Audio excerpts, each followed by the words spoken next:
আপনি কি কখনো ভেবেছেন কেন কেউ সফলতার চূড়ায় পৌঁছায় আর কেউ মাঝপথেই হাল ছেড়ে দেয়?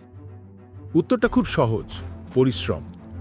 আমরা প্রায়ই বলি আমার ভাগ্য খারাপ বা আমার দ্বারা এটা সম্ভব নয়। কিন্তু সত্যটা হলো যে পরিশ্রম করতে জানে তার অভিধানে অসম্ভব বলে কোনো শব্দ নেই। আজকের এই 15 মিনিট আপনার জীবনের মোড় ঘুরিয়ে দিতে পারে। আমরা জানব কিভাবে কঠোর পরিশ্রম সাধারণ মানুষকে অসাধারণে পরিণত করে। অসম্ভব আসলে একটা দেওয়াল যেটা আমরা আমাদের মনের ভেতরে তৈরি করি। যখন আপনি বলেন আমি পারবো না, তখন আপনার মস্তিষ্ক কাজ করা বন্ধ করে দেয়। কিন্তু যখন আপনি পরিশ্রমের শপথ নেন, তখন সেই দেওয়াল ভাঙতে শুরু করে। মনে রাখবেন, পৃথিবী যাদের আজ চেনে তারা সবাই একসময় জিরো ছিলেন। আইনস্টাইন থেকে শুরু করে বর্তমানের এলন মাস্ক, সবার একটাই মূল মন্ত্র ছিল ঘাম ঝরানো পরিশ্রম। আপনি কি আজ আপনার ঘাম ঝরাতে প্রস্তুত? টমাস আলভা এডিসন 10,000 বার ব্যর্থ হয়েছিলেন বাল্ব আবিষ্কার করতে গিয়ে। তিনি কিন্তু বলেননি এটা অসম্ভব।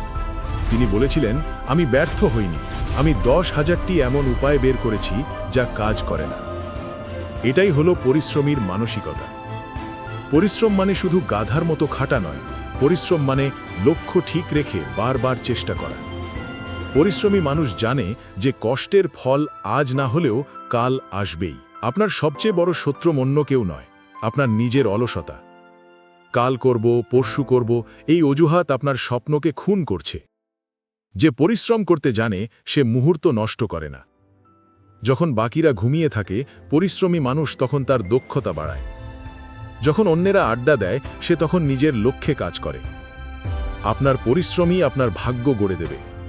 মনে রাখবেন, ভাগ্যের ওপর ভরসা করে বসে থাকা মানুষরা শুধু ততটুকুই পায় যতটুকু পরিশ্রমীরা ফেলে রেখে যায়। পরিশ্রম আপনার ভেতরে এমন এক আত্মবিশ্বাস তৈরি করে যা টাকা দিয়ে কেনা সম্ভব নয়।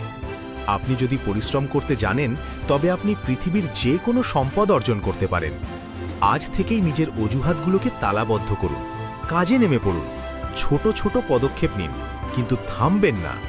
মনে রাখবেন, নদী পাথর কেটে ফেলে তার শক্তির জন্য নয়, বরং তার নিরন্তর প্রচেষ্টার জন্য।